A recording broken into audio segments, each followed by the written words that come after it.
Okay, it's 6:30. I'm calling the building committee to order. We have Mike, Mark, Ray, and myself all present and accounted for. Agenda approvals, agenda revisions and approvals. Do I have a motion? Move to approve the agenda. Mike and Ray. Any discussion?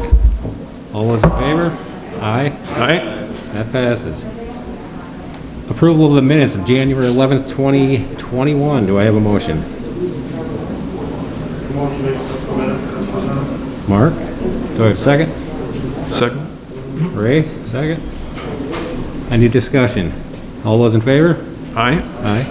That passes. Reports and updates. Director of Building and Grounds, Fund 10 Projects and Facility Services. Don. As you see in front of you, you've gotten a report on the Amy building floor. ProStar did come in and they did make some repairs to the floor. The existing ones that were there in the picture, several others have been repaired, but since then there has been a number of them that have popped up again. In the same spots? What's that? In the same spots? Different spots. Okay. So they're different spots. Their thought is that there's something in the concrete that's causing the mastic to release and causing new bubbles. They basically cut the rubber floor open, put new mastic down underneath, and then press it back down. Repairs look great. I'm waiting to hear back from them on what they find from the manufacturer on it. Is this the new gym floor? Yes, it is. Do we know if there's a vapor barrier underneath it? I do not believe so. Did they seal it before they put the flooring down? I can't answer that. I have no idea. I think that's a couple things we need to dig into. I do know that they do test the concrete for the wetness and humidity prior to putting any mastics and flooring down. So, Okay. have to wait and see what happens with it. We haven't been experiencing it at any of the other gym floors. Is this warranty work that's being done? Yes. Is there a chance you're thinking now that we might have to replace the whole floor? I don't think so yet, not until they can determine what the cause of the mastic is. How long is the warranty? I would hope shortly. This did just recently occur though, so they noticed it. I got them in within a week of the time that they noticed the first bubbles. It was nice timing because we had a in-service day that contractor was able to come in, make the repairs, and it was about a week later now that they're appearing again. I don't think it has anything to do with the cold because it's in the middle of the floor. It's not like it's on the edges or anything on any outside wall. So, just have to wait and see what they say about the mastic and why it's popping up. No one has any ideas what's happening? Not at this point in time. Okay. Can we check on that warranty and find out? And maybe talk to the flooring manufacturer if we can extend it somehow? Because obviously we're having problems here. Yeah. Make sure that we cover it as long as possible. And if it takes a little more investigation to find out why it's happening. Any other comments? Can't think of anything. Okay. Sorry to interrupt you. What's that? Sorry to interrupt you. Oh, no problem. County line, the next thing is on County Line, room 142. We had some ductwork added to it. It's a small office space that's used by, I believe, either a reading specialist or a kind of a timeout room for some of the challenged children. We did add it so that the room is ventilated and has air conditioning in the summer as well. Did it have nothing before? It didn't. Okay. So it just had a heat register in it. Good idea. We have some ventilation added to it. Okay. And at the district level, all the boilers in the schools were tuned up in December. This included changing the filters on them, cleaning the flame rods, and tuning the boiler burners. At MacArthur, we had the heat exchangers cleaned out as well. That means that they pull out the burners, brush out the tubes and everything, make sure everything is clean so that the water can flow properly and we don't create any hot spots in them. Highly recommended preventive maintenance on those types of boilers in order to make them last longer. Any questions on that one? Next we'll move on to the district COPS grant. The district did not receive the COPS grant for the night lock devices.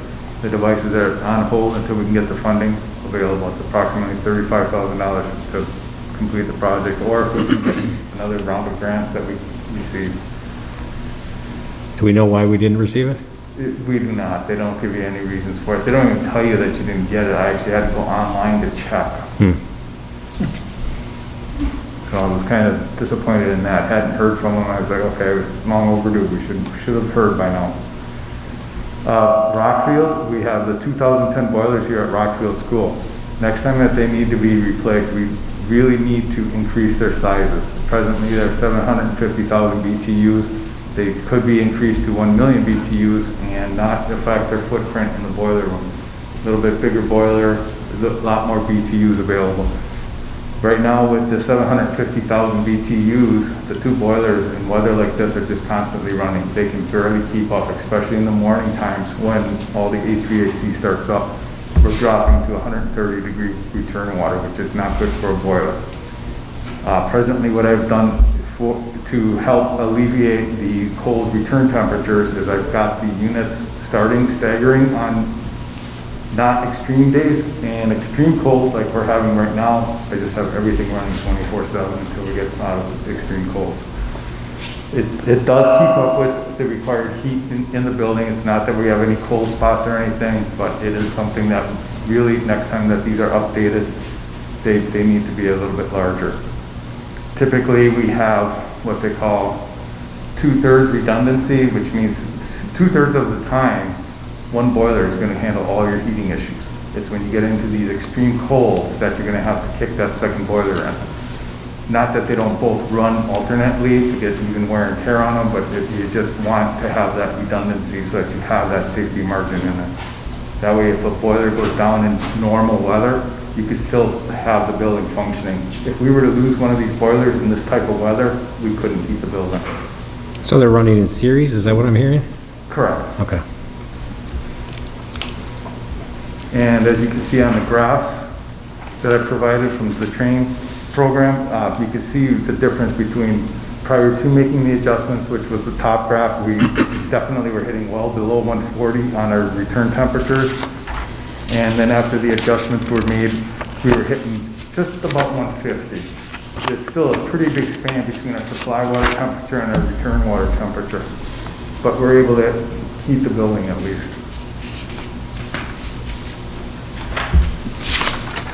Okay, next I some more updates on the Germantown High School pool. Below is an email response that I actually received from Les Lippert, the president of Lippert Tile, and they're saying that they have finally purchased, made an agreement with a company to move forward with the testing of the white substance that was found underneath the tile.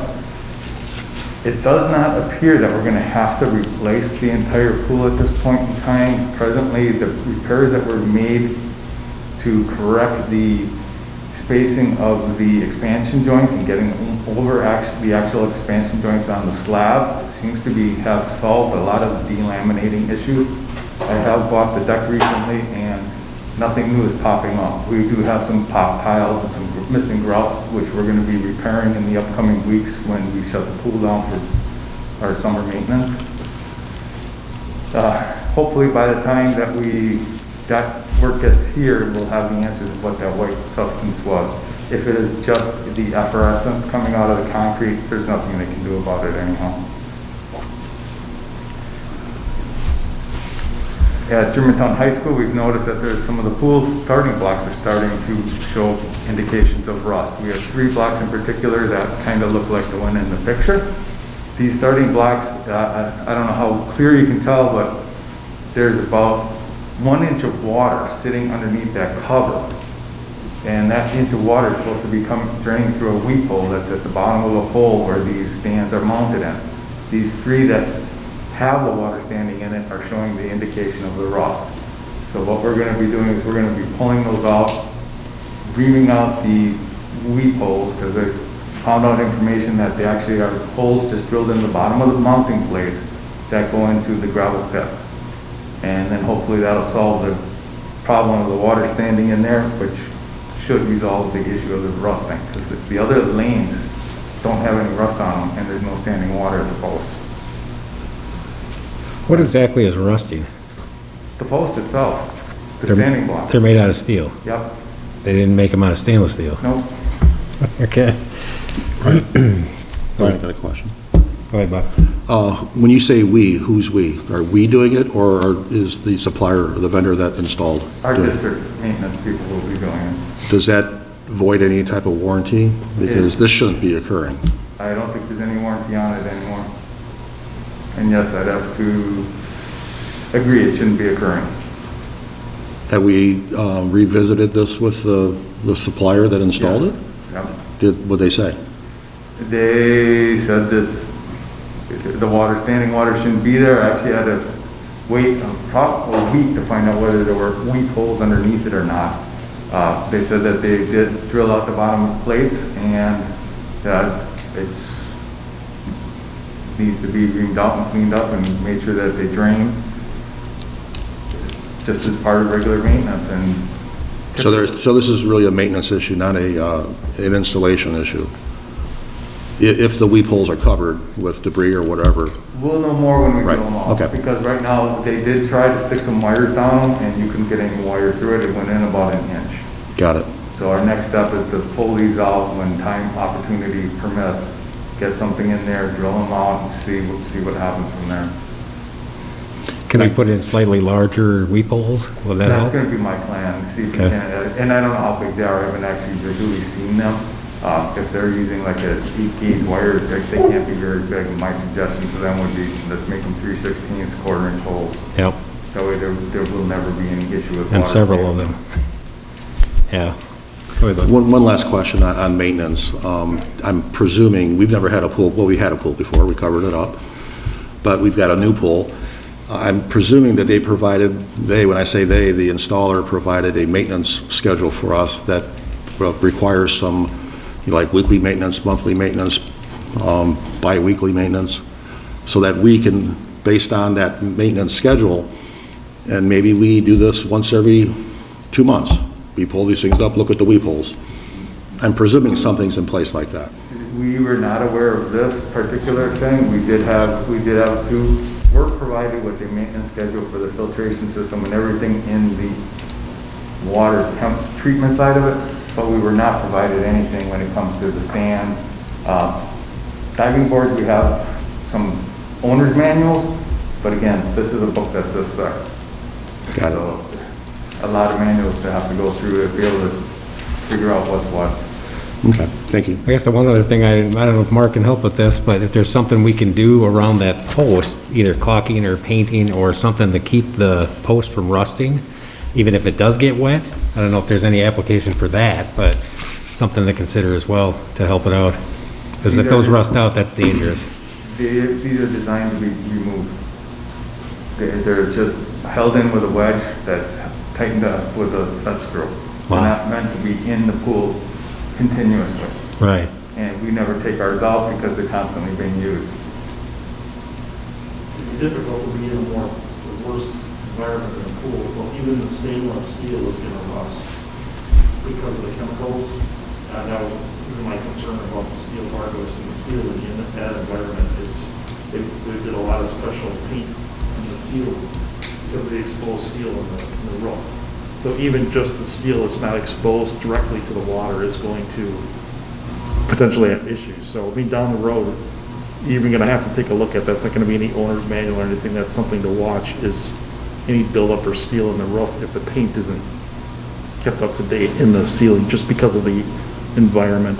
So sitting water here, that's not just the water, it's all the chemicals sitting on the steel, so even stainless would actually rust. So, and they could have put the weep holes in, and then while they're putting tile and stuff, the weep holes could have got filled in the process. Even if the supplier installed it correctly, there could be a potential where Sure. in the process of construction, the weep holes got filled. So obviously getting rid of that eliminates the chemicals from sitting up against the steel. It's potentially just kind of an ongoing problem to watch over. I'd be careful about grinding, or you're gonna have steel dust floating around in the pool, so if you sand or grind any of that steel right up close to the pool, you have steel dust in the air. Those will be more. removed out of the area when the work is done. I'm thinking that we're gonna likely wire brush them, and there's the chemical that converts rust over to a paintable surface. That's what I'm planning on using versus going in there and grinding them down or anything. And Right. convert it over and then get a good coat of paint on it and keep an eye on, now that we're aware of the situation, keep an eye on, make sure that they're all draining. If we get one that's holding water, pull it out right away, make sure that the weed hole is clean and properly working. We do have to be very careful with even our stainless steel in the pool on how we clean it.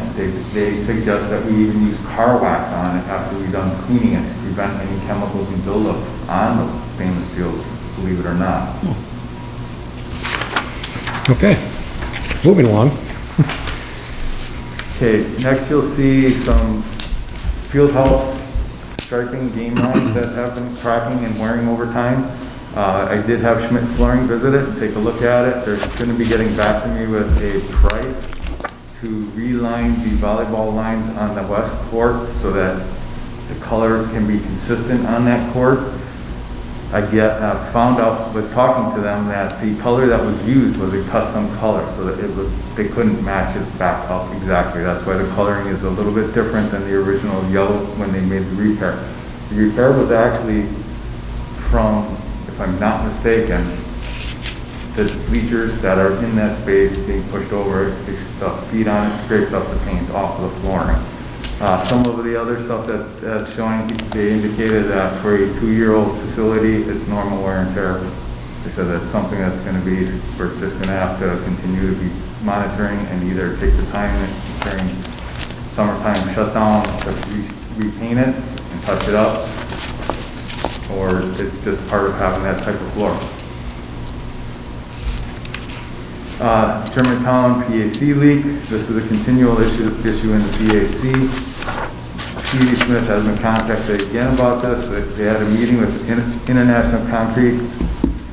They decided that they're going to wait till spring and they're going to come out, the caulkers and the roofers, to determine and solve the issue once the weather is a little bit better and they can actually see the area where the leak is coming from. This was actually during one of the meltdowns that we had over the winter time so far. Okay, keep us posted.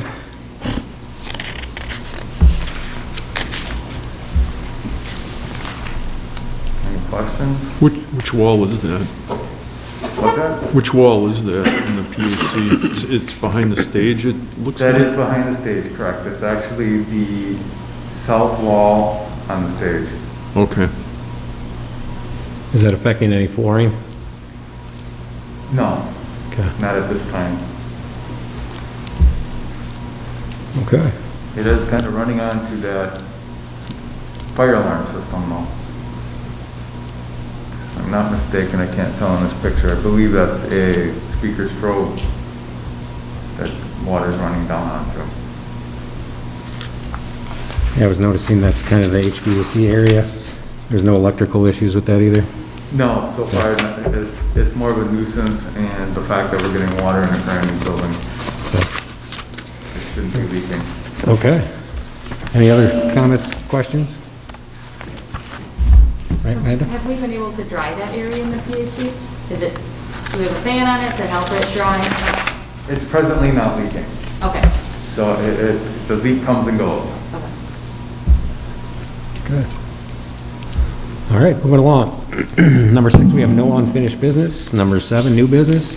Discussion with possible action, Germantown High School railings for gazebo. All right, Mark McCallan is here to speak on behalf of us and answer any questions along with the student. Okay.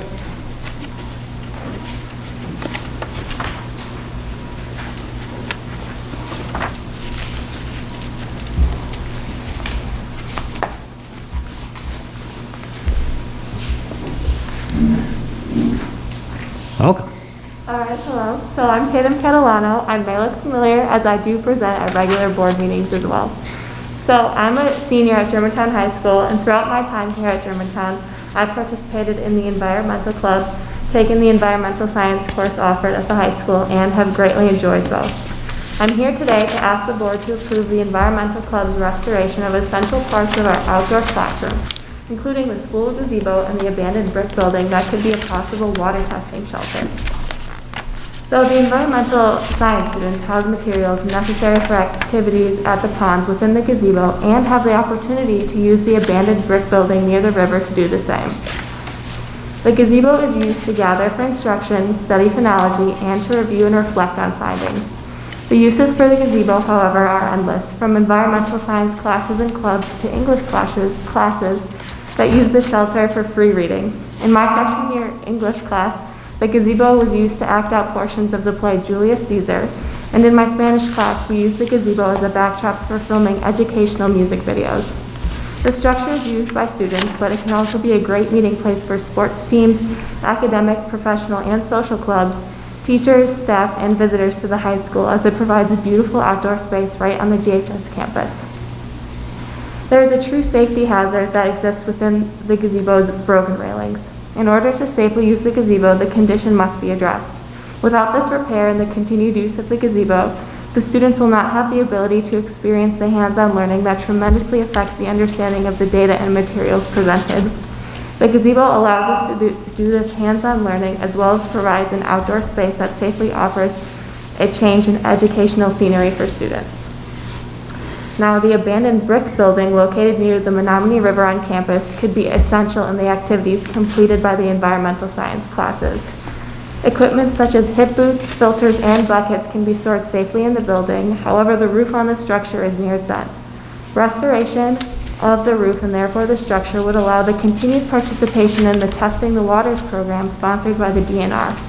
The real-life impact that the program offers is extremely valuable to the environmental science students, as they are actively working to grade the river quality as taught within the classroom and then report back to the DNR. As someone who has taken environmental science, it would be extremely more efficient on lab days to have the ability to store materials in the brick building, and would open up countless opportunities for continued testing and other hands-on experience for both environmental club as well as the science classes at Germantown. Therefore, the team in the environmental science department and students request the school board's approval to move forward with the repair of the gazebo and the abandoned brick building to enhance safe learning and offer an opportunity to explore the outdoors even further. Thank you. Thank you. Do we have any questions? Mike? I noticed for the 4x4 posts, those are not synthetic material. Is there a reason why? I think that's, the platform you're looking at is something that's more of a synthetic product, just so it lasts longer. Yeah, you might switch those out. Yes. Is it a cost issue, do you think? Yes. Yeah, that's what I thought too. But the environmental club is willing to put money towards that, just so it's something enough to look at in 15 years. It'll last a lot longer than that, hopefully. Right. John Sequoia knows a lot more about that than I do. But we're just trying to team up with the Wiz classes, and he said if you have any specific questions, to contact him. Okay. He can be the one to put together, but it should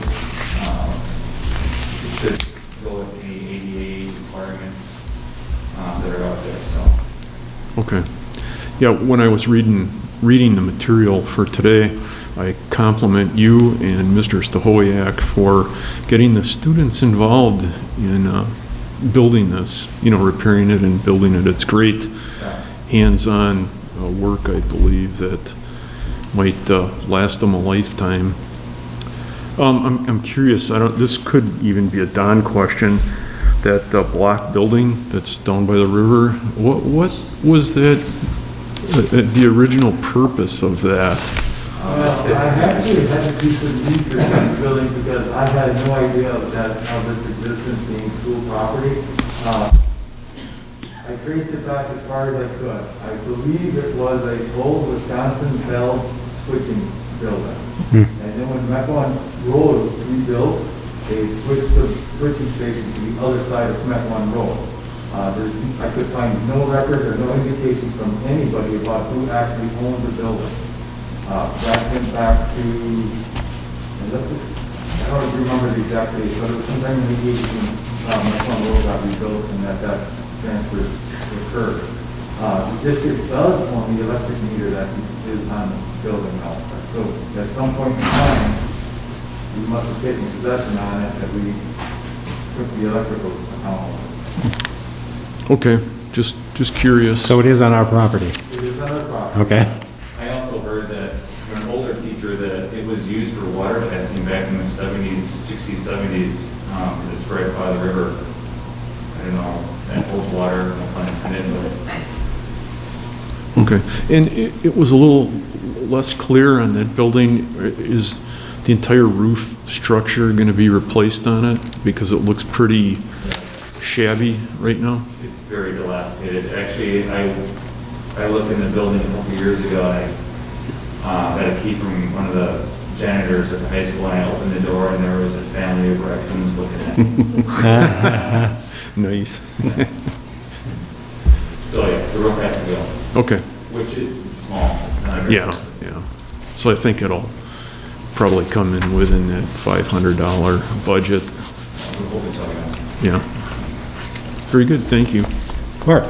Yeah, just a question just to make sure that that's not an easement, or I guess maybe you've already done the research, Tom, but that was my only question when I first saw it, is that I was not aware. We've never discussed that building ever. It never came up on any tours, discussions, whatever, so I just want to make sure it was ours before we do something to it. Yeah, it's news to us as well. And then, secondly, just in terms of the students working on it, and I don't know what the requirements are, just to make sure we're compliant with any OSHA with kids on ladders, doing the roof structure, and I may show my ignorance, but I don't know what we do in the construction or woods when we have kids up on elevated heights. Obviously, this will involve getting up on ladders as opposed to doing the railing, which is more or less right at that height, just to make sure that there isn't any issue with kids working on heights. That was my only other thing, to just make sure that that's addressed, that's all. Otherwise, it looks like a great project, both of you. Yeah, we always appreciate the projects that become educational and the students are able to accomplish something and plan it and design it and do all that, and you get a little hands-on experience. We love those kind of projects. So thanks for bringing this forward. I think we'll take motions separately on the two projects, if anyone would like to make a motion. It's funded by the environmental club, Correct. so why do we need to do a motion to the full board when this committee has a right to approve it? I think the dollar amount's probably a little above our pay grade. I thought our dollar amount was 15,000. It's on here, so I'm not opposed to it. Brittany, isn't it 15,000 for the committee? That's what I thought. So I'll make a motion to approve the Germantown High School gazebo railing replacement funded by the Germantown High School Environmental Club as presented, not to exceed $4,072.50. Second that. Mark seconds. Any discussion? Maybe, if the posts are gonna change, do we need to limit it to the price listed here? And if it's funded by the, I'm sorry, I forgot the name of the group already. Environmental. Environmental group, environmental club. So, I'm sorry, I didn't. are you okay with the dollar amount as is? If you're thinking about changing those 4x4 posts out, the dollar amount's certainly going to change. Yeah, the $4,000 was with the synthetic material, I believe. Oh, the 4x4 posts also? I believe. Okay, because it's not listed Yeah. as synthetic in our material. That's something I'll look at with John. But I don't, the club definitely does not want to go over the $4,000 Okay. amount. So if we can't, if that isn't a synthetic material, okay. Yeah, it says white square complete post kit. It doesn't say synthetic in the building That sounds like a committee. pole wrap, actually. It wraps the pole. The synthetic material Yeah. does? You know, One thing I would do, if you have some time, I don't know when you're thinking about starting this project, is, I noticed you had a Menards estimate on here, is send the proposal to Menards, because they need a little bit of time, but they might be able to help you fund this as well. Yeah. They might donate some material for you. sounds good. Yeah. So, I think this we're, is John's, write-up of it, so, we'll have to check into it. Obviously, if I can make it cheaper, it's gonna be better for the club anyway, so. Sure. But we wanna get a material, obviously, that's going to last the longest, possible. highly recommended. Right price. So I think we're good. I just didn't want to box the club in, you know, by setting the price, but it sounds like the right material Right. is going to be used. I think Mark's got a Mark? question. Only one other comment with the electrical, we're able to shut off the power to that, so that we're coordinating turning the power off before we're having students working around the live electrical components incorporating into the roof structure here. Yes, where's the whole building? There's something, Yeah. some sort of protocol there, so we're not, having students working around the live weather. Yes, I don't want live wire there either, and I think that's. We are in the process of getting the electrical disconnected. Okay, very good, thank you. Anything further? Okay, all those in favor? Aye. Aye. That passes. Do I have a second motion? I make a motion to approve the installation of the new roof on the outbuilding at Germantown High School near River Lane and Mequon Road to be funded by the Germantown High School Environmental Club as presented, not to exceed $500. Ray and Mark? Any discussion? All those in favor? Aye. Aye, that passes. Thank you very much. I look forward to seeing the new projects being done. Yes, thank you very much. I have one last question. Is there a source of money that the district is aware of that we can use that allocate for projects like this, outdoor projects, like grants, or is there anything you guys are aware of, or is it kind of? We have had several times, community business, local businesses donate several times to different projects. So outreach is always good. JW Speaker is one of the local businesses that does a lot for this school district. I don't know if you want to keep hitting the same well all the time, but I think if you went around, like I mentioned Menards, I think Menards does a lot of projects like that. I know a couple of Eagle Scout projects that I've had a hand in the past. Got materials donated from Menards or different areas. Home Depot does it as well. There's lots of places I think you can reach out to. Sure. Okay, more local businesses. Sure. And I think having a student do it even adds more credence to it, if you can do that as well. Brian, one thing that comes to mind is, I believe it was the Amy Bell PTA had did the recycling project, and so you may want to reach out to them, because I'm sure if you're looking for environmental projects, you could probably get a grant through the same source that they used for their recycling. Okay. Yeah. Which elementary school is it? I thought it was Amy Bell. Yeah, it was Amy Bell, and it was somebody through the PTA, so they may have some contacts as well for grant information. I would definitely check into that. There's a lot of different environmental programs out there nowadays, so definitely worth checking into. Okay, thank you. Thank you. Okay, do I have one more motion? Motion to adjourn? Mark? Second? Any discussion? All those in favor? Aye. That passes. We are adjourned at 7:03. Couple minutes. Sorry, board.